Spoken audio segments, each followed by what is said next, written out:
The wettest place on earth ன்னு சொல்லி போட்டிருக்கு. இதே பெரிய ஒரு சந்தை போல தான் கிடக்கு.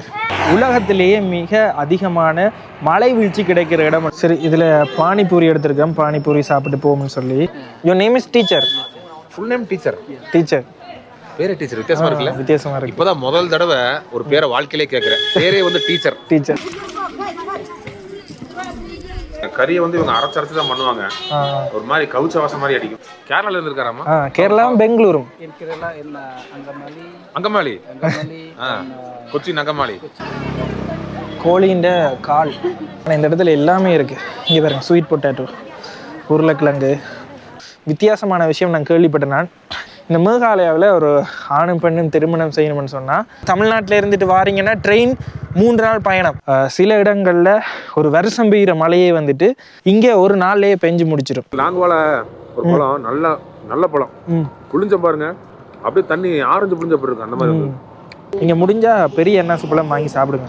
இப்போ நாங்கள் வந்துட்டு மேகாலயாவில் வேர்ல்ட் வெட்டஸ்ட் பிளேஸை நோக்கி போய் கொண்டிருக்கிறோம். ஹாய், ஹலோ, வணக்கம் மக்களே. என்னோட புது வீடியோவில் உங்களை வந்து சந்திக்கிறதுல சந்தோஷம். இப்போ நாங்கள் நார்த் ஈஸ்ட் இந்தியாவை எக்ஸ்ப்ளோர் பண்ணினாங்க. குறிப்பாக வந்து மிசோரம், ஐஸ்வால் எல்லாமே நாங்கள் சுற்றி பார்த்துட்டு அதுக்கு பிறகு மிசோரத்துலேருந்து பயணம் செய்து ரயில் பயணத்தில் நாங்கள் வந்து சேர்ந்த இடம் தான் அசாம். அசாம்லேயும் இப்போ நாங்கள் இருக்கிற இடம் கவுஹாத்தி என்ற இடத்துக்கு தான் நாங்கள் வந்தாங்க. நேற்று வந்து நாங்கள் ஒரு இரவு ஒரு 7 மணிக்கு ட்ரெயின் ஏறினாங்க. வந்து சேரவே விடிய ஒரு 9 மணி ஆயிட்டு வந்துட்டு சரின்னு சொல்லி ரயில்வே ஸ்டேஷனுக்கு பக்கத்தில் இருக்கிற ரூம் எல்லாம் தேடி பார்த்து நாங்கள் ஸ்ரீலங்கன் பாஸ்போர்ட் மற்றது வேறு ஃபாரின் பாஸ்போர்ட் ஆக்களுக்கு வந்துட்டு ரூம் வந்து ஈஸியாக கிடைக்காது. அதுலேயும் குறிப்பாக வந்து ஸ்ரீலங்கன் பாஸ்போர்ட் என்று கேட்ட உடனே வந்துட்டு ரூம் தாரத்துக்கு மறுக்கினோம். என்ன காரணம்ன்றே தெரியலை. ஏர்போர்ட்லேயும் வந்துட்டு ஸ்ரீலங்கன் பாஸ்போர்ட்னு சொன்னால் என்னுடைய நண்பர்கள் எல்லாரையுமே ஸ்ரீலங்கன் பாஸ்போர்ட்டில் வந்தார்கள் எல்லாருமே தனியாக கூப்பிட்டு எல்லாம் விசாரணை எல்லாமே செஞ்சுட்டு நீங்கள் எங்கே போனீங்க, எந்தெந்த இடம் பார்த்துனீங்க, என்ன காரணத்துக்காக இந்தியா வந்தனீங்க என்ற எல்லா விஷயமே செக் பண்ணி தான் உள்ள அனுப்பினோம். அதுக்கே கிட்டத்தட்ட ஒரு 3 மணித்தியாலங்கள் ஆகுது. என்ன காரணம்ன்றே இது வரைக்கும் தெரியலை. சரி, அது ஒரு பக்கம் இருக்கட்டுக்கு. இன்றைக்கு நாங்கள் இப்போ இந்த இடத்துலேருந்து கவுஹாத்திலேருந்து பயணம் செய்து விடிய காலமே வெளிக்கிட்டோம். பைக் ரெண்டல் எடுத்து நாங்கள் கிட்டத்தட்ட ஒரு 600 ரூபா இந்திய மதிப்புக்கு வந்தது. பெட்ரோல் எல்லாமே நேற்று போட்டு எடுத்து வச்ச நாங்கள் இன்றைக்கு நாங்கள் கவுஹாத்தியில் இருந்துட்டு ஷிலாங் என்ற ஏரியாவுக்கு தான் போகிறோம். ஸோ என்னோட வந்து பார்த்தீங்கன்னா கோவை அவுட்டோஸ் ப்ரோவும் வந்திருக்காரு. வணக்கம் ப்ரோ, என்ன சொல்கிறீங்க எங்களுக்கு ரூம் தராத பற்றி? கொஞ்சம் ரொம்ப நீங்கள் என்னோட இருந்த வரைக்கும் உங்களுக்கு எப்படி தோணுது? என்ன சொல்கிறது, இது இப்படி மற்ற நாட்டில் இந்த மாதிரிலாம் கிடையாதுல்ல? இல்லை, மற்ற நாடுகளில் எந்த விதமான கேள்வியும் இல்லை. குறிப்பாக வந்து அந்த C-ஃபார்ம் இருக்கணும். சில ஹோட்டல்ஸில் நேற்று பார்த்துனீங்கன்னா அந்த C-ஃபார்ம் இருந்தாலுமே ஸ்ரீலங்கா பாஸ்போர்ட்னு சொன்னால் விடணும் இல்லை. அது தெரியலை என்ன காரணம். ஸோ அது ஒரு அரசியலாரு. ஆமாம். சரி, அது ஒரு பக்கம் இருக்கட்டுக்கும். நாங்கள் இப்போ ஷிலாங் போகிறோம். வெளிக்கிடுவோமா? வெளிக்கிடுவோம். விடிய காலம் ஒரு 4:30க்கு வெளிக்கிட்டு இப்போ நாங்கள் ஒரு 6 மணி தான் இருக்கும். பாருங்கள், ஃபுல்லாகவே பனி புகார் மூட்டு தான். போகிற வழியில் என்ன விஷயங்கள் நடக்குது என்ற எல்லா கதையும் காட்டிக்கொண்டு நான் அப்படியே போகிறேன். போயிட்டு அங்கே எனக்கு வித்தியாசமான இடங்கள் இருக்குது, எல்லாத்தையுமே அப்படி எக்ஸ்ப்ளோர் பண்ணோம். மறக்காமல் எங்கள் 2 பேரோட சேனலையும் வந்துட்டு சப்ஸ்கிரைப் பண்ணிக்கொள்ளுங்க. அங்கே பாருங்கள் எப்படி இருக்குன்னு. சூரியன் நல்ல வடிவாக அப்படியே உதிக்குது. பனிப்புகார் கோப்ரோவில் அவ்வளோவா தெரியல, ஆனால் நேரில் வெற்று கண்ணால் பார்க்கல நல்ல அழகாக தெரியுது. அந்த இடத்த பாருங்கள், நம்முடைய செம்மஞ்சள் நிறத்துலேயே இருக்குது. ஸோ திருப்ப எங்களுடைய பயணத்தை அப்படி ஆரம்பிச்சிட்டோம். ஷிலாங்குக்கு போகிறதுக்கு கிட்டத்தட்ட 2 மணி நேரத்துக்கு மேலே ஆகும். 97 கிலோமீட்டருக்கு கிட்ட காட்டினது.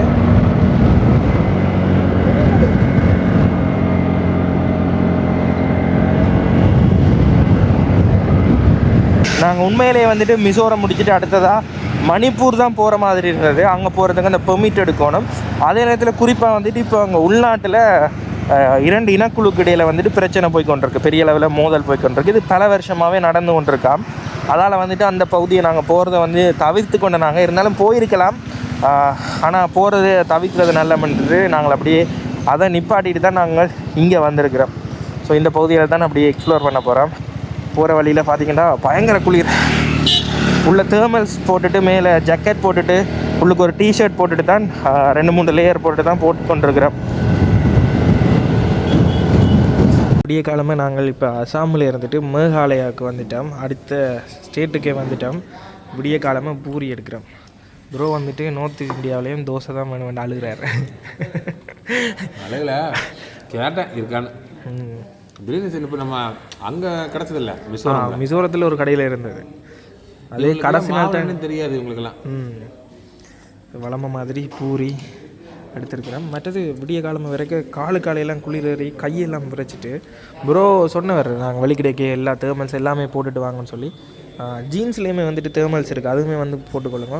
நான் இங்கே பாருங்கள் தேர்மல்ஸ் போட்டு ஒரு டிஷர்ட் போட்டுட்டு மேலே இந்த ஃபோக்லைசரில் ஒன்று இருக்குது டெக்கத்லானில் வாங்கினான், இதையும் போட்டுட்டு இந்த குல்லா மற்ற கழுத்துக்கு போடுறது எல்லாமே போட்டு பயங்கரமாக குளிருது. வெளியெல்லாம் பார்த்திங்கன்னா பனிப்பு வேறு, இப்போ தான் சூரியன் உரிச்சு இருக்குது. எனக்கு கொஞ்சம் கொஞ்சமாக குளிர் இறங்கிடும். குளிர் இறங்குமா இன்னைக்கு கூடுமா? ஷிலாங் குளிர். சரி, சாப்பிட்டு அப்படியே மீண்டும் பயணத்தை தொடருவோம்.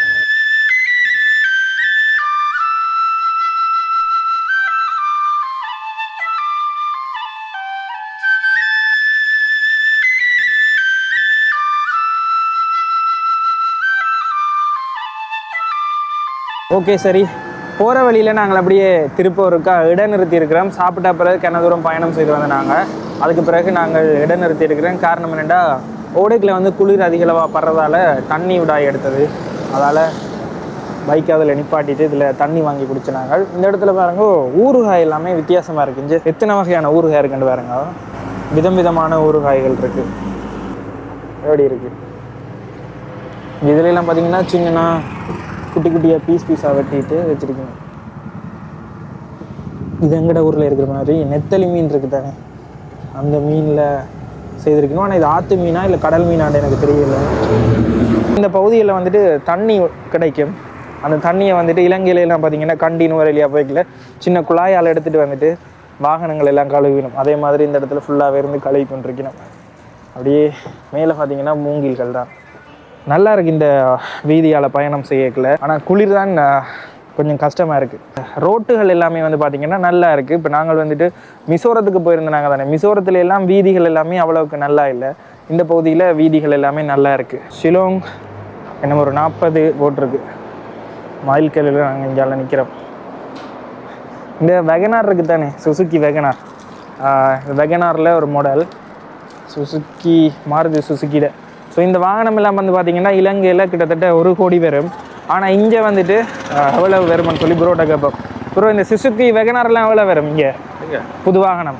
சுசுக்கி வெகனார் 8 ரூபா வரும், 7 ரூபா 8 லட்சம் அப்படின்னு பார்த்தாலே அங்கே 32 லட்சம் ரூபா தான் விற்கணும். ஆனால் இலங்கையில் வந்து பார்த்திங்கன்னா அந்த வாகனம் கிட்டத்தட்ட 1 கோடி கிட்ட போகும். அங்கே வந்து வாகனங்களை இலங்கைக்குள்ளே கொண்டு வரதுக்கு டேக்ஸ் அதுகள் எல்லாமே 300%. சில பெரிய வாகனங்கள் இருக்குது தானே, லக்ஸரி வெஹிக்கிள், அது எல்லாமே வந்துட்டு 300% டேக்ஸ். ஸோ அதால் எங்களுக்கு இங்கே வாகன விலையெல்லாம் அங்கே கேட்க என்னடா இதெல்லாம் இதே மாதிரி இலங்கையில் இருந்தால் எப்படி இருக்குன்னு சொல்லி யோசனை தான் இருக்குது. சின்ன கார்கள் எல்லாமே இங்கே ஒரு 5 லட்ச ரூபா தான் வரும்.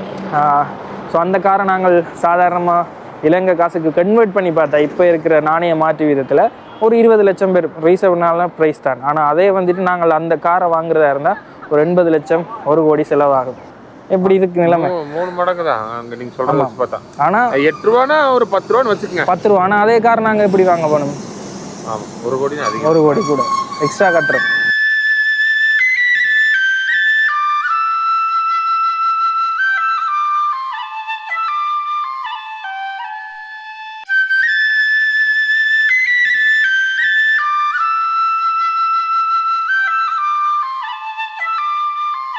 நாங்கள் கடைசியாக வந்துட்டு மேகாலயாவுக்கு உள்ளே வந்துட்டோம். அசாமில் இருந்துட்டு மேகாலயாவுக்குள்ளே வந்துட்டோம். மேகாலயாவில் குறிப்பாக கணக்க விஷயங்கள் இருக்குது. பக்கத்துலேயே பங்களாதேஷ் போர்டர் இருக்குது. இந்தியாவில் பக்கம் வடக்கு பக்கம் பார்த்திங்கன்னா அசாம் இருக்குது, ஷிலாங் இருக்குது தானே.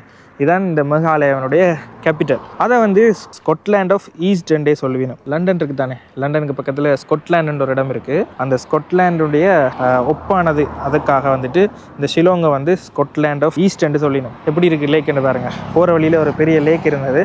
இந்த பக்கம் நாங்கள் இன்னும் ஒரு 18 கிலோமீட்டர் நாங்கள் பயணம் செய்து போக வேணும். குறிப்பாக வந்துட்டு நாங்கள் இந்த இடத்துல அதிகளவான மழை வீழ்ச்சி கிடைக்கிற ஒரு இடம் இருக்குது. சீராபுஞ்சின்னு சொல்லி உங்களுக்கு கேள்விப்பட்டிருப்பீங்க. குறிப்பாக வந்து சீராபுஞ்சி நீங்கள் கேள்விப்பட்டிருப்பீங்க. அதுதான் வந்துட்டு உலகத்திலேயே மிக அதிகமான மழை வீழ்ச்சி கிடைக்கிற இடம் என்று சொல்லி நாங்கள் அறிஞ்சிருப்போம். ஆனால் வந்துட்டு இப்போ சீராபுஞ்சி வந்துட்டு அதிகளவாக மழை வீழ்ச்சி கிடைக்கிற இடம் இல்லை. அதுக்கு நிகராக அதுக்கு பக்கத்துலேயே கொஞ்சம் கிலோமீட்டர் தொலைவில் இருக்கிற மௌசன் ராம்னு சொல்லி ஒரு இடம் இருக்குது. நாங்கள் இப்போ அங்கே தான் பயணம் செய்து அந்த இடங்களை பார்க்குறதுக்காக தான் நாங்கள் பயணம் செய்து வந்து நாங்கள். ஸோ போகிற வழியில் என்னென்ன விஷயங்கள் இருக்குன்றதை காட்டி கொண்டு போகிறேன். உண்மையிலேயே இது வந்துட்டு நல்ல அழகான இடமா இருக்குது. எவ்வளோ அழகாக இருக்குன்னு அப்படியே காட்டுறேன் பாருங்க. எக்கச்சக்கமான விஷயங்கள் சொல்லிக்கொண்டே போகலாம். கிட்டத்தட்ட 11,000 மில்லிமீட்டர் அளவுக்கு மழை வீழ்ச்சி வந்துட்டு இந்த பகுதியில் வந்துட்டு கிடைக்குது. ஓகே, மீண்டும் எங்களுடைய பயணத்தை அப்படி ஆரம்பிக்கிறோம். உண்மையிலேயே மழை பெய்கிறது கிடைக்குமா எங்களுக்கு சந்தர்ப்பம்னு தெரியல. ஆனால் வருஷம் முழுவதுமே மழை பெய்யும் அந்த பகுதியில். அந்த பகுதியை பார்க்குறதுக்கு தான் நாங்கள் அவ்வளோ தூரம் பயணம் செய்து வந்து நாங்கள் அப்படியே மேற்கொண்டு போவோம். இன்னும் ஷிலோங் போகிறதுக்கு, அதாவது மேகாலயாவுடைய தலைநகரத்துக்கு போகிறதுக்கு இன்னும் 18 கிலோமீட்டர் இருக்குது. உமையம் லேக்குன்னு தான் இந்த லேக்கை வந்து கூகுள் மேப்பில் போட்டிருக்கணும். பெரிய ஒரு லேக் தான். இங்கே பாருங்க எப்படி இருக்குன்னு. நாங்கள் இப்போ ஷிலாங்குக்குள்ளே வந்துட்டோம். ஷிலாங் உள்ளே போகிறதுக்கு முன்னே பார்த்தீங்கன்னு தெரியும் எவ்வளோ ட்ராஃபிக்காக இருக்குன்னு சொல்லி. நாங்கள் மிசோரத்தில் பார்த்துருப்போம் தானே, மிசோரத்துலேயுமே இந்த ஓவர்டேக் பண்ணைகளில் எங்கட ட்ரக்குக்குள்ளே மட்டும்தான் ஓவர்டேக் பண்ணி போகணும். அங்கால எதிரில் ஆப்போசிட்டில் எவ்வளோ தான் இடைவெளி இருந்தாலுமே ஓவர்டேக் பண்ணி போக மாட்டேன்னு சொல்லியிருப்போம். அதே மாதிரியான நடைமுறை தான் வந்து பார்த்திங்கன்னா இந்த மேகாலயாவிலையுமே இருக்குது. இது எப்படி இருக்குன்னு தெரியல. ஒருவேளை இந்த மக்கள் ஒழுக்கத்தை பின்பற்றினோமா, அப்படி இல்லைன்னு சொன்னால் ஓவர்டேக் பண்ணால் ஃபைனா, இல்லாட்டிக்கு கடுமையான ஃபைன் ஏதாவது இருக்கா அதுன்னு சொல்லி எனக்கு வடிவாக தெரியலை. ஆனால் இந்த பகுதிகளில் பார்த்திங்கனாலே தெரியும், யாருமே ஓவர்டேக் பண்ணி இந்த சைடுக்கு போகலை பெரிய வாகனங்கள். இங்கே பாருங்க, இப்போ நினைச்சினோம்னு சொன்னால் இந்த பக்கம் ஓவர்டேக் பண்ணி போகலாம், ஆனால் யாருமே போகலை. இந்த நோட்டீஸ் உண்மையிலேயே நல்லா தான் இருக்குது. இந்த வீதி ஒழுங்குகள் எல்லாமே பின்பற்றினோம். உதாரணத்துக்கு இதில் ஒரு பெரிய வாகனம் ஆப்போசிட்டில் ஓவர்டேக் பண்ணி போனால் ஃபுல்லாகவே டிராஃபிக் அப்படியே பிளாக் ஆகிரும். ஆனால் இந்த பகுதியெல்லாம் அப்படி யாருமே செய்யணும் இல்லை.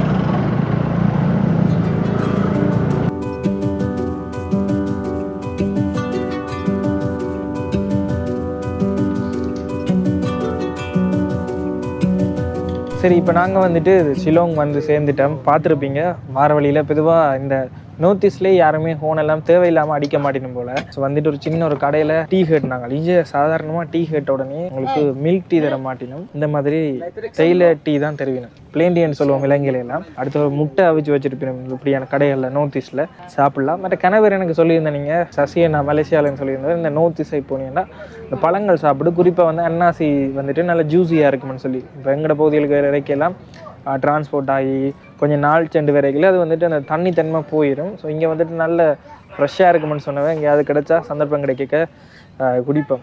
கிட்டத்தட்ட 100 கிலோமீட்டர் பயணம் செய்து வந்தது. ஈஸியாக இருக்குமென்று ஜோதிச்சு வலிக்கிட்டது. ஆனால் ஹில் ஸ்டேஷன்ன்றதால பைக் ஓடியே டயர்ட் ஆகிட்டு. என்ன ப்ரோ சொல்லுங்கள், ஏதாவது அனுபவத்தை சொல்லுங்கள். முது வலிக்குது. கிணவர் கேட்கலாம் மாறி ஓடலாம்னு சொல்லி. எனக்கு வந்து இன்டர்நேஷ்னல் டிரைவிங் லைசன்ஸ் இல்லை.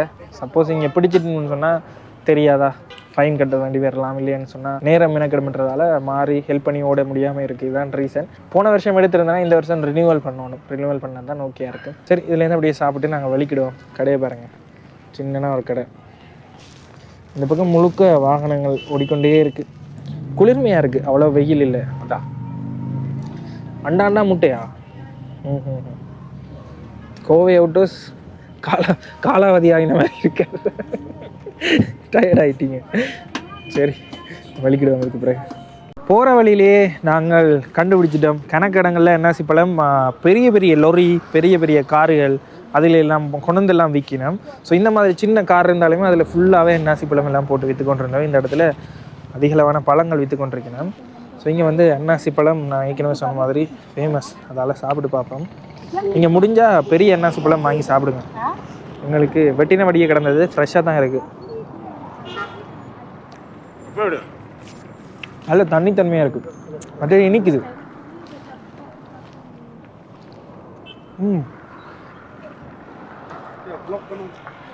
ஜூஸினஸ்ஸாக இருக்குது. எப்படி இருக்கு ப்ரோ? வித்தியாசம் இருக்கா? அண்ணே லாங்குவால ஒரு பழம், நல்ல நல்ல பழம், புளிஞ்ச பாருங்க, அப்படியே தண்ணி ஆரஞ்சு புளிஞ்ச போயிருக்கு அந்த மாதிரி. இங்கே பாருங்க,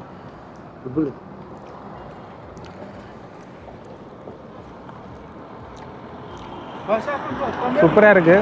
கட்டாயமாக நீங்கள் இங்கே வந்தீங்கன்னு சொன்னால் என்னாசி பழம் சாப்பிட்டு பாருங்க. இந்த இடத்துல பாருங்க, ஃபுல்லாகவே அப்படியே ஃப்ரெஷ்ஷாக இருக்குது. இங்கே கிரேப்ஸ் இருக்குது, ஆரஞ்சு இருக்குது, வாழைப்பழம், தர்பூசணி எல்லாமே இருக்குது.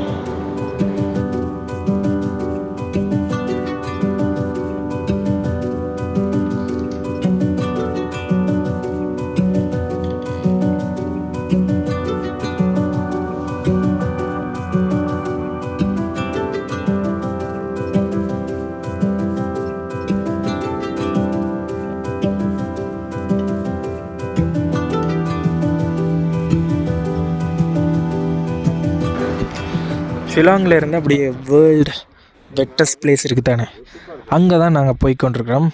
அந்த இடத்துல தான் அதிகளவான மழை வீழ்ச்சி கிடைக்கிறது உலகத்திலேயே. அந்த இடத்துல தான் உலகத்திலேயே மிக ஈரப்பதனான இடம், வேர்ல்டு வெட்டஸ்ட் பிளேஸ். போகிற வழியிலேயே இங்கே பார்த்திங்கன்னா விவசாய நிலம் இருக்குது. விவசாயம் செய்து அறுவடை செஞ்சு இப்போ தரிசு நிலம் மாதிரி இருக்குது. அப்படியே கீழே பாருங்கள், அதில் சின்னதாக ஒரு நதியும் ஓடிக்கொண்டிருக்கு. ஃபுல்லாக வார இடங்கள் எல்லாமே மலைத்தொடர்கள் இருந்தது. இந்த இடம் வந்துட்டு சம தரையாக இருக்குது பாருங்கள். ஃபுல்லாகவே அப்படியே வீடுகள் தான். அதை சுற்றி ஃபுல்லாக விவசாய நிலம். எப்படி இருக்குது உங்களுக்கு வீடியோவில் பார்க்க இந்த இடம் வெயிலாக இருக்குது, அதிகளவான வெப்பமாக இருக்குமென்னு உங்களுக்கு நினைக்க தோணும். ஆனால் இந்த இடத்துல பயங்கர குளிர்மையாக இருக்குது. வாகனத்தில் போய்க்கலாம், இந்த காற்று படைக்கல எங்களுக்கு சரியான குளிராக இருக்குது. பாருங்க, உள்ளுக்கு தேர்மல் போட்டு மேலே டிஷர்ட் போட்டு அதுக்கு மேலே இந்த ஜாக்கெட் போட்டிருக்கேன். அப்படி இருந்துமே குளிருது. சரி, போகிற வழியில் வேறு ஏதாவது வித்தியாசமான லேண்ட்ஸ்கேப்போ மிக அழகான வடிவான இடங்கள் வந்துச்சுன்னு சொன்னால் அப்படியே பார்த்து கொண்டு போவோம். எக்கச்சக்கமான விஷயங்கள் இருக்குது இந்த மேகாலயாவிலேயே சுற்றி பார்க்குறதுக்கு. ஒரு கிராமத்தில் வந்து பார்த்திங்கன்னா பழங்குடி மக்கள் இருக்கணும். அவன் பேரை கேட்டிங்கன்னா விசில் அடித்து சொல்லி காட்டுக்கணும். அவன் பேரை வந்துட்டு விசில் மூலம் தான் கூப்பிடுக்கணும். இப்போ எனக்கு கஜன்ன்ற மாதிரி உங்களுக்கு ஏதாவது பேர் இருக்குன்னு தானே. ஆனால் அந்த கிராமத்தில் இருக்கிற பழங்குடி மக்கள் வந்துட்டு இந்த மாதிரி விசில் சைகைகளால் தான் அவர்களுடைய பேரே இருக்குது. ஸோ இப்படியெல்லாம் எக்கச்சக்கமான விஷயங்கள் இந்த இடங்களில் பொதிந்து கிடக்கு. ஒரு நாளும் வரைக்குள்ள வேறு விஷயங்கள் இருந்தால் அப்படியே காட்டுறேன்.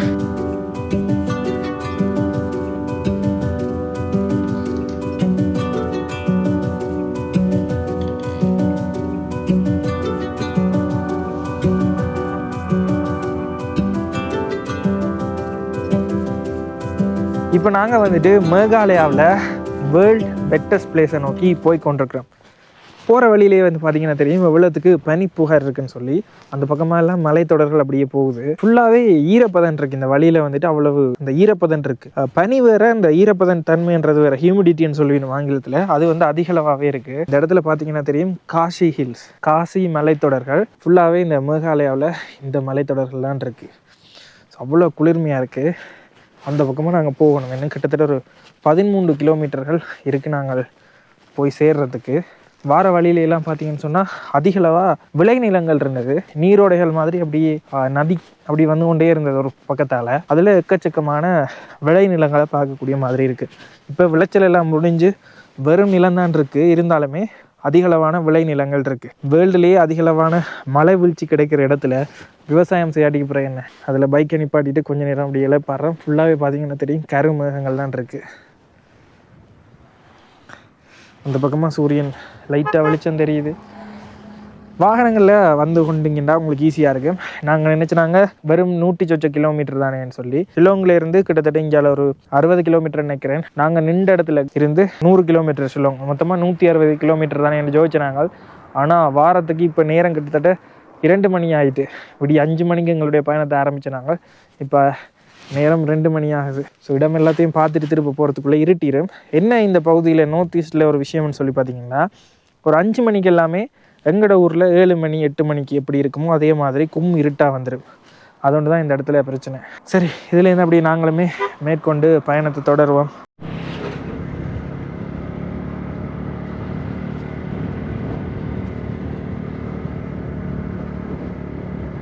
சுமார் காலமாக ஒரு 5 மணிக்கு நாங்கள் பயணம் வலிக்கிடுவோம்னு சொல்லி எல்லாம் வச்சு எழும்பி 6 மணிக்கு நாங்கள் எங்களோட வாகனத்தை தயார் செஞ்சுட்டு வலிக்கிட்டு வந்து நாங்கள் இப்போ நேரம் கிட்டத்தட்ட 1.5 மணி நேரம் ஆகிட்டு.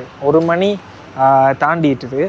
கிட்டத்தட்ட இவ்வளோ நேரம் எடுத்திருக்குன்னு பாருங்கள். 6.5 மணி நேரத்துக்கு மேலே எடுத்திருக்கு. நாங்கள் நின்று தான் வந்த நாங்கள். இருந்தாலுமே வந்துட்டு அதிக நேரம் எடுத்திருக்கு. ப்ரோ, இதில் 2 வீடியோ எடுப்போம்னு சொன்னீங்க தெரியுமா? இன்றைக்கு என்ன இடம் போகும்னு. அதை பற்றி என்ன சொல்கிறீங்க? சொல்கிறது ஒன்றும் இல்லை, கஷ்டப்பட்டு ஒரு மாதிரி வந்து சேர்ந்துட்டேன். ஸோ இந்த இடத்துல வந்துட்டு பார்த்தீங்கன்னா தெரியும் மவுசன்ட்ராம் வில்லேஜ்னு சொல்லி போட்டிருக்கு. அதில் தெரியுதா?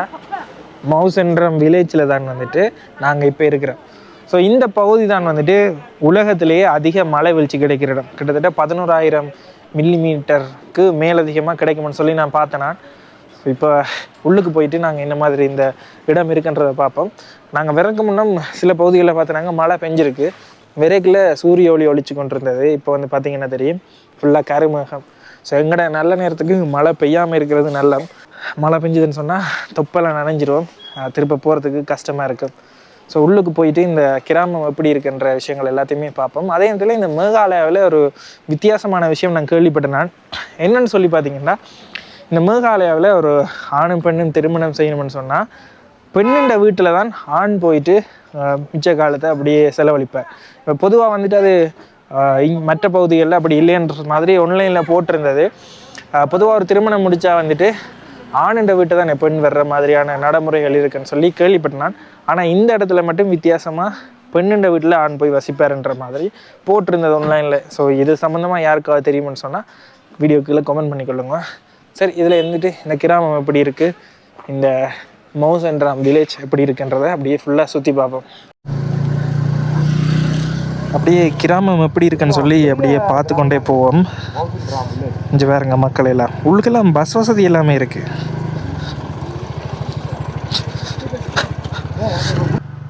நானும் வந்துட்டு இந்த இடம் வந்துட்டு அளவில் சின்ன இடமா இருக்கும், வந்த உடனே மழை எல்லாமே பெய்யும் அந்த மாதிரி தான் ஜோதிச்சுட்டு வந்தேன் நான். ஆனால் இந்த இடத்துல வந்து பார்த்திங்கன்னா ஒரு பெரிய ஒரு இடமே இருக்குது, ஒரு கிராமம் மாதிரி இருக்குது.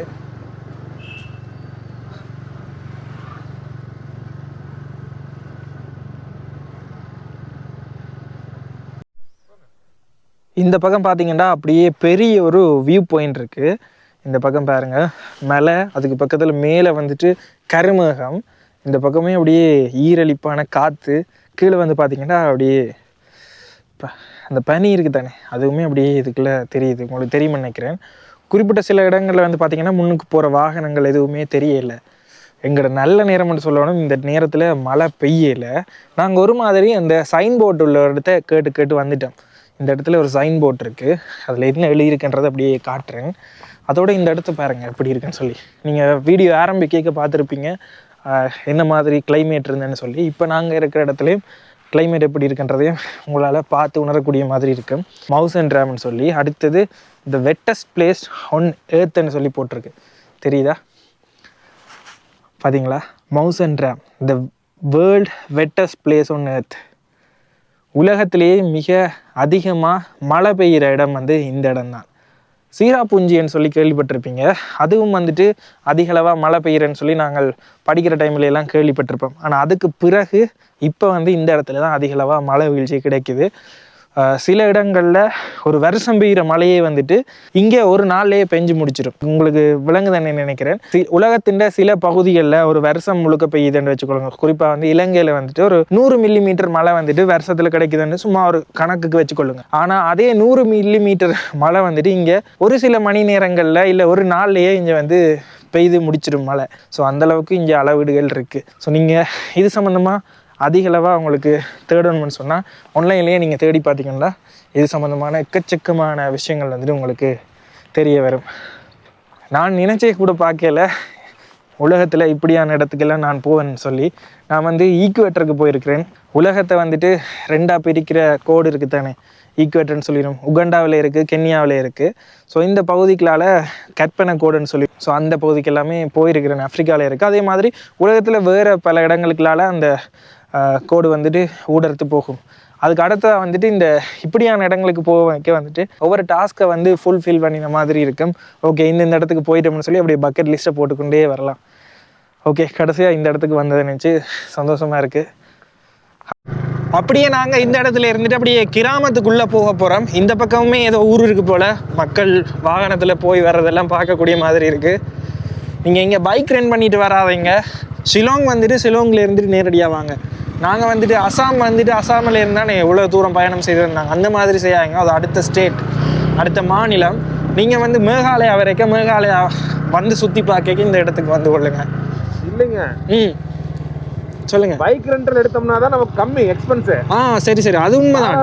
ரெண்டாவது மேகாலயால வந்து பைக் ரெண்டல் இல்லை இப்போதைக்கு இல்லை. இருந்தது முதல் அந்த 2 கப்பிள்ஸ் வந்து க்ளோஸ் பண்ணிட்டாங்க. அதனால கேப் தான். அதோட நீங்கள் நார்த் ஈஸ்ட் வந்து சுற்றி பார்க்க போகிறீங்கண்டா ஒரே தடவையில் வந்து சுற்றி பார்த்துக்கொள்ளுங்க. இப்போ நாங்கள் வந்துட்டு மிசோரம் முடித்தோம். நாங்கள் மிசோரம் முடிச்சுட்டு மணிப்பூர் போகிறேன்னு சொல்லி மணிப்பூர் பிளானை கேன்சல் பண்ணிட்டோம். அதுக்கு அடுத்து தான் வந்துட்டு இங்கே வந்திருக்கிறோம். ஸோ இதே மாதிரி நீங்கள் வந்துட்டு போகாமல் ஒரே தடவையில் இந்த 7 சிஸ்டர்ஸ் என்று சொல்லுவினோம் இந்த பகுதியை ஒரே தடவையிலே எல்லா இடங்களையும் பார்த்துட்டு போயிருங்க. அப்போ தான் உங்களுக்குமே சீப்பாக முடிக்கக்கூடிய மாதிரி இருக்குங்க. இல்லாட்டிக்கு ஒவ்வொரு தடவையும் இங்கே வாரதை நினச்சிங்கண்டா சென்னையில் இருந்துட்டு நீங்கள் தமிழ்நாட்டில் இருந்துட்டு வாரீங்கன்னா ட்ரெயின் 3 நாள் பயணம்.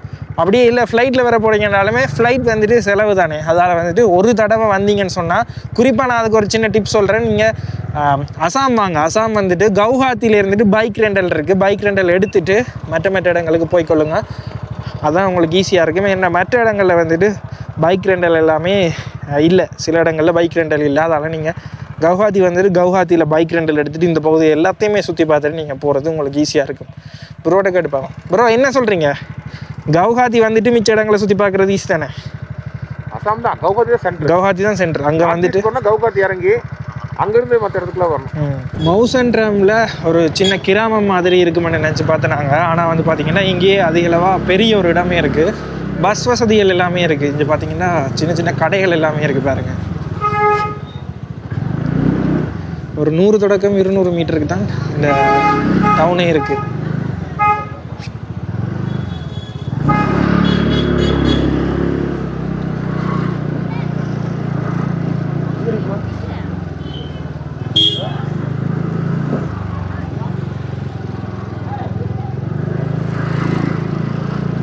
பாருங்க ஃபுல்லாக எல்லா இடமுமே லோக்கல் டாக்ஸி தான் இருக்குது.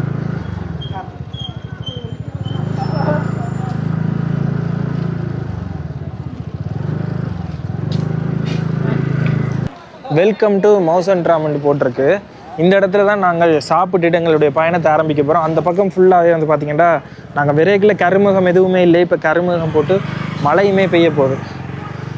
மற்றது இங்கே மேகாலயாவில் இந்த டாக்ஸி எல்லாமே வந்து பார்த்திங்கன்னா மஞ்சள் நிறத்தில் இருக்குது. குறிப்பாக வந்துட்டு இந்த டூரிசம் வந்துட்டு பெர்மிட் எடுத்துருக்கிறோம்ன்ற விஷயத்த வந்துட்டு டாக்ஸியில் முன்னுக்கு பின்னுக்கு எல்லாமே ஒட்டி இருக்கிறத பார்க்கக்கூடிய மாதிரி இருக்குது. இங்கே பாருங்கள், இதிலேருந்து அந்த முடிவில் இந்த கிராமமே முடிஞ்சிடும். இது கிராமம்னு சொல்ல இல்லாத ஒரு டவுன் தான். ஆனால் இப்படி தான் இருக்குது. அங்கே பாருங்கள், இதில் ஃபுல்லாகவே கூடைகள் அதுகள் எல்லாமே போட்டு ஏற்றி இந்த இடத்துல இருந்துட்டு அடுத்த இடத்துக்கு மக்கள் போகிறதுக்கு ரெடியாக நிற்கணும். இந்த பாருங்க, டூரிசம் பெர்மிட்னு சொல்லி போட்டிருக்கு எல்லா வாகனத்துலேயுமே. ஓல் மேகாலயா டூரிஸ்ட் பெர்மிட்னு சொல்லி போட்டிருக்கு. இங்கே சாப்பாடு நல்லா இருக்காதா? எல்லாத்துலேயுமே கறியை வந்து அப்படி இருங்க. கறியை வந்து இவங்க அரைச்சு தான் பண்ணுவாங்க. ஒரு மாதிரி கவுச்ச வாசம் மாதிரி அடிக்கும். நம்ம அங்க போய் சாப்பிட்டுக்கலாம். அங்க போய் சாப்பிடுவோம். ஓகேனா சாப்பிடுறா? இல்ல இல்ல, சரி, இவங்க அப்படி தான் சாப்பிடுவாங்க. அப்படியா? காபி மட்டும் சொல்லிருக்கேன். சரி, ஓகே ஓகே. சும்மா கடையில் சாப்பிட்டே போகலாம்னு சொல்லி பார்த்தனாங்க. ஆனால் ப்ரோக்கு பிடிக்கல. ஆனால் மேலே பாருங்கள், இந்தியன், சைனீஸ் அண்ட் காசி குசின்ஸ்ன்னு சொல்லி போட்டிருக்கு. ப்ரோ, காசி குசின்ஸ்ன்றது இந்த மலையடி வாரது தானே காசின்னு சொல்கிறது? காசிங்கிறது வந்து இந்த மலை. ஓகே. இதில் வந்து இது வந்து east Khasi hills. Okay okay. ஆமாம், வெஸ்ட் காசி ஹில்ஸ் இருக்குது. வெஸ்ட் காசி ஹில்ஸ் எங்கே தெரியுங்களா? டாக்கி ரிவர் இருக்குல்ல, பங்களாதேஷ் வர்றது வந்து வெஸ்ட் காசி ஹில்ஸ். இது வந்து ஈஸ்ட் காசி ஹில்ஸுங்களா. இந்த காசி ஹில்ஸில் வந்து இருக்கிறவங்க காசி ட்ரைப். அதால தான் அவன் இந்த சாப்பாடுன்னு சொல்லி மேலே போட்டுருவான். இவங்க சாப்பாடு கொஞ்சம் டிஃப்ரெண்ட்டாக இருக்குங்க. இவங்க கொஞ்சம் எல்லாமே கொஞ்சம் கவுச்சியாக தான் சாப்பிடுவாங்க. போர்க்கு அதிகமாக சாப்பிடுவாங்க. பெரேக்லேயுமே ஒரு கடையில் பார்த்தனாங்க போக்கு எல்லாமே சாப்பிட்டு கொண்டிருக்கோம். மற்றது இந்த பகுதிக்கு பக்கத்தில் நீங்கள் மேப்பில் பார்த்தீங்கன்னா தெரியும், இதுக்கு பக்கத்துலேயே உங்களுக்கு பங்களாதேஷ் வரைபடத்தை பார்க்கக்கூடிய மாதிரி இருக்கும். சரியான பக்கத்தில் பங்களாதேஷ். பாருங்க எப்படி ஒரு அழகான நகரம்னு சொல்லி. கட்டாயமாக மலைகளை தான் மாட்டுப்பட போகிறோம். சரி, இதில் டீயை குடிச்சிட்டு நாங்கள் அப்படியே எங்களுடைய பயணத்தை மீண்டும் ஆரம்பிப்போம். இந்த மேகாலயா இருக்குது தானே, மேகாலயாவில் வந்துட்டு அதிகளவாக மழை பெய்கிற இடம்னு மட்டும் தானே சொல்லியிருப்பேன். ஆனால் இங்கே வந்து எக்கச்சக்கமான விஷயங்கள் இருக்குது. உலகத்திலேயே மிக சுத்தமான நதி ஓடுறதுமே இந்த மேகாலயா. அதே நேரத்தில் வேர்ல்ட் கிளீனஸ்ட் வில்லேஜ்னு சொல்லி ஒரு கிராமம் இருக்குது. அந்த கிராமமே வந்துட்டு மேகாலயாவில் தான் இருக்குது. உலகத்திலேயே மிக தூய்மையான கிராமம். ஸோ அதுவுமே வந்துட்டு இந்த இடத்துல தான் இருக்குது. ஸோ அதெல்லாம் நாங்கள் அடுத்த முறை வரைக்கும் போவோம். அவசரமாக வந்ததால் காட்ட முடியலை. இந்த இடத்துல பாருங்கள், காய்கறிகள் எல்லாமே வந்து விற்கணும். சின்ன ஒரு சந்தை மாதிரி இருக்குது. ஒவ்வொரு ஊருக்கு போகிறதுக்கு இந்த இடத்துல இந்த மாதிரி தான் பயணம். பரவாயில்ல, இந்த இடத்துல எல்லாமே கிடைக்கக்கூடிய மாதிரி இருக்குது. இங்கே பாருங்க, ஃபார்மசி இருக்குது, ஒரு சந்தை இருக்குது, அதே இதில் மரக்கறிகள் வாங்கக்கூடிய மாதிரி இருக்குது, பழங்கள் காய்கறிகள் இருக்குது. நான் நச்சு கொண்டு வந்தேன்னா இந்த இடத்துல எதுவுமே இருக்காது, சும்மா ஒரு சமவெளியாக இருக்குது, மழை பெய்யும்னு சொல்லி. ஆனால் இந்த இடத்துல எல்லாமே இருக்குது. இங்கே பாருங்க, ஸ்வீட் பொட்டேட்டோ, உருளைக்கிழங்கு, கோவா, பாப்கார்ன்லேருந்து எல்லாமே கிடைக்குது. அப்படியே பெரிய ஒரு சந்தை போல தான் கிடக்கு. இங்கே பாருங்க, இஞ்சி, வாழைத்தண்டு,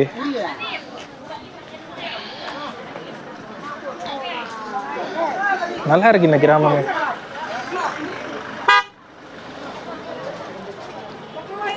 சரி, அப்படியே திருப்ப போவோம். போயிட்டு இதுலேருந்து டீயை குடிச்சிட்டு எங்களோட பயணத்தை மீண்டும் ஆரம்பிப்போம். இங்கே பாருங்க, சின்ன நான் மூங்கில் செஞ்ச கூடை எல்லாமே வச்சிருக்கிறேன்.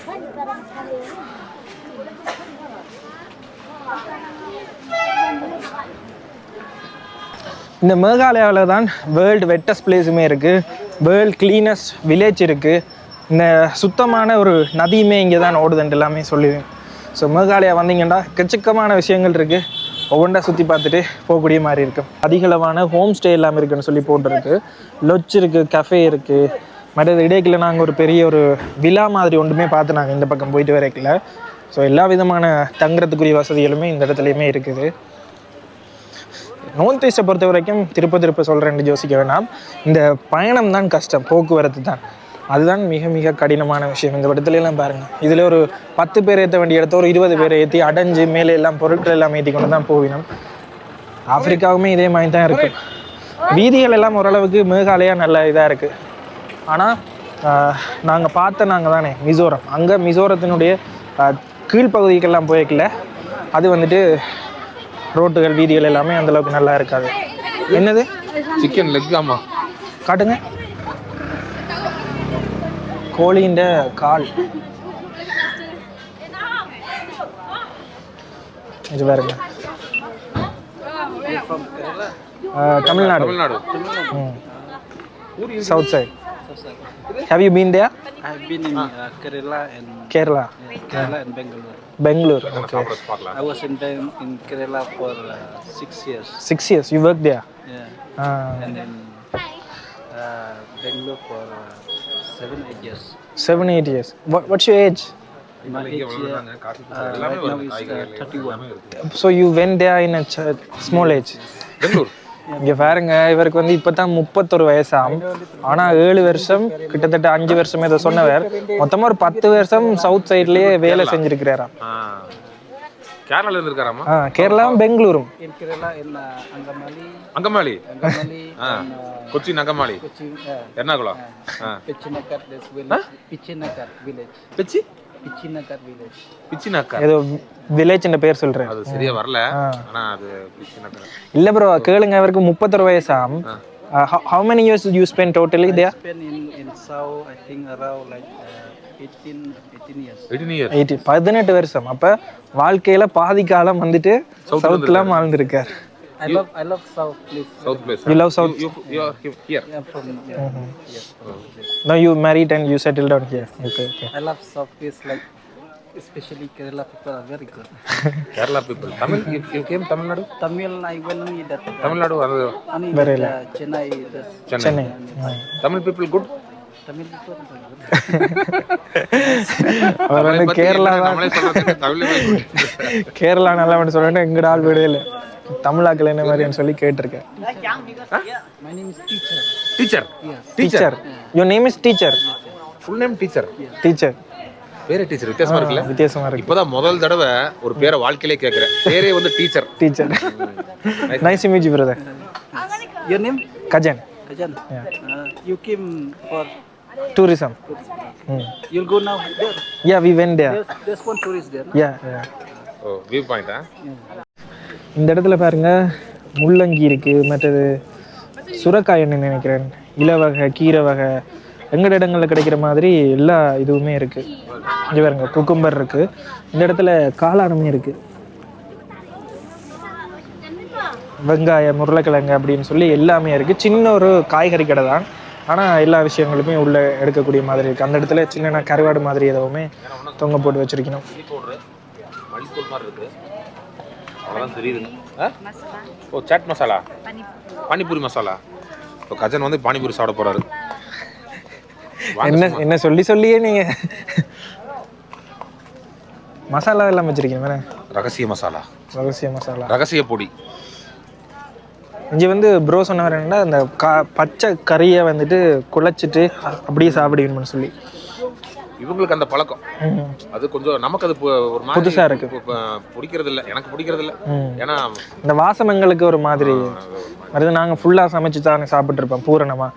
இங்கே வந்து சமைக்காமலே அரைச்சி சாப்பிட ஒரு மாதிரி இருக்கு. அதால் சரிங்க, சாப்பிட்டு கவுஹாத்தி போகிற வரைக்கும் அப்படியே வீடியோவில் என்ன இருக்கோ எல்லாமே காட்டிகிட்டே பாருங்க.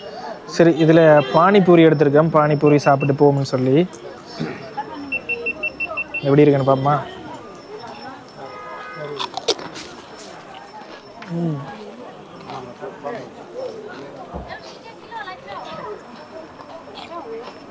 நல்லா இருக்கா?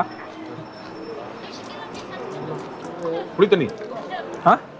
புளிக்கு தண்ணி தான் புளிக்குது. தண்ணி கொஞ்சம் புளிக்குது. தமிழ்நாடு சவுத். ஓகே, இப்போ இந்த இடத்துல இருந்துட்டு வெளிக்கிற நேரம் வந்துட்டு என்னடா ஃபுல்லாகவே இருட்டிட்டு கொஞ்சம் துமிகளுமே மழை பெய்கிற மாதிரி எல்லாம் வந்துட்டு அந்த பக்கம் சூரியன் உதிக்குது. அப்படியே அந்த பக்கத்துலேருந்து இந்த பக்கம் பார்த்தீங்கன்னு சொன்னால் கருமகம் ஃபுல்லாகவே.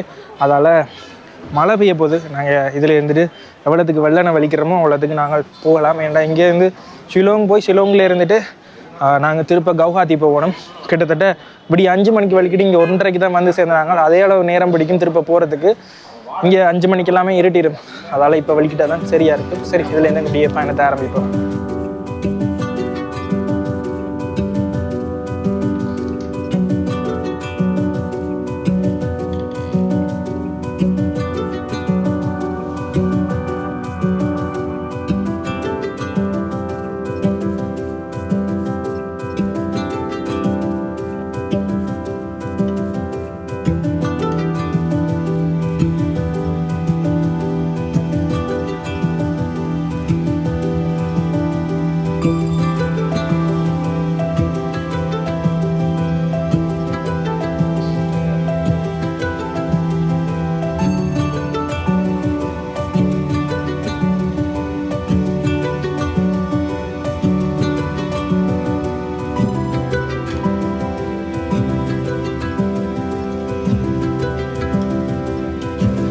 இங்கே பாருங்கள், போகிற வழியில் அங்கே மழை வீழ்ச்சி கூடன்னு சொன்னாங்க தானே, அங்கேருந்து நாங்கள் வர்ற கிராமம் எல்லாமே இந்த நதி வந்துட்டு வந்து கொண்டே இருக்குது.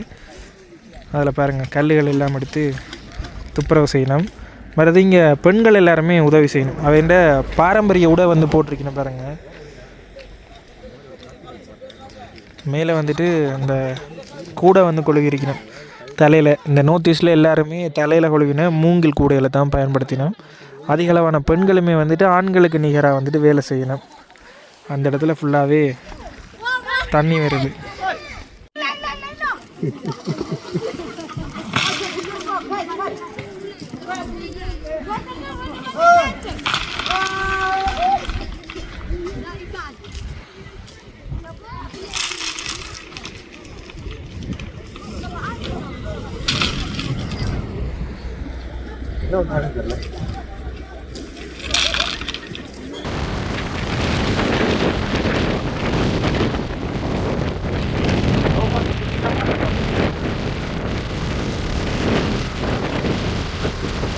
சரி, இப்போ நாங்கள் விடிய காலமாக 6 மணிக்கு எங்களோட பயணத்தை ஆரம்பித்த நாங்கள் இப்போ திருப்ப வந்து கவுஹாத்தி வந்துட்டோம்.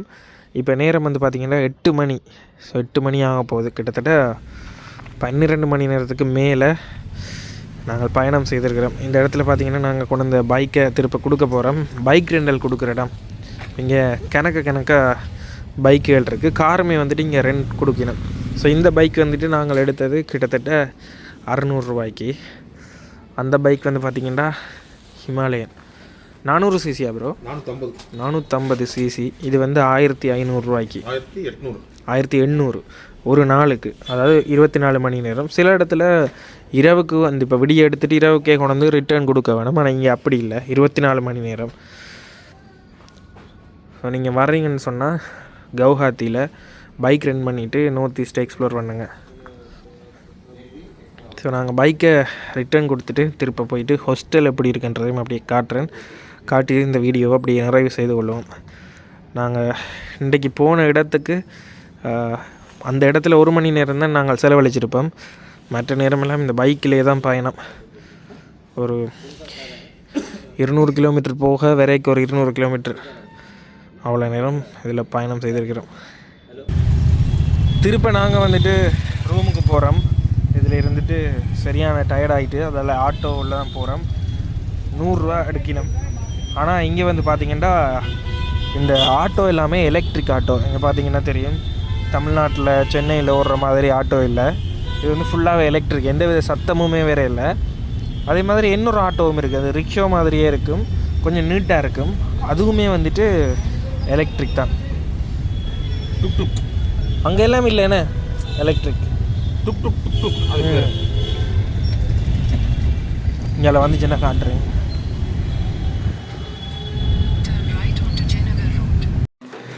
நாங்கள் இந்த ஹாஸ்டலில் தான் தங்கியிருந்தோம் நாங்கள். ஸோ நீங்களுமே வந்தீங்கன்னா இங்கே ஹாஸ்டல் மாதிரி கிணக்கே இருக்குது. ஸோ அங்கே வந்து தங்கிக்கொள்ளக்கூடிய மாதிரி இருக்குது. முள்ளுக்கு எல்லாமே நல்லா இருந்தது. கிணக்க ஃபாரினர்ஸுமே இங்கே வந்து நிற்கணும். ஸோ இவேட்டே பைக் ரெண்டல் கட்டிக்கன்னு சொன்னால் இவையே நாங்கள் பைக் ரெண்டல் எடுத்து எல்லாமே கனெக்ட் பண்ணி விடணும். ஸோ ஹாஸ்டலில் தங்கினா இதுதான் ஒரு நல்ல விஷயம். சீப்பாகவுமே இருந்தது. ஸோ வந்தால் தங்கிக்கொள்ளக்கூடிய மாதிரி இருக்குது.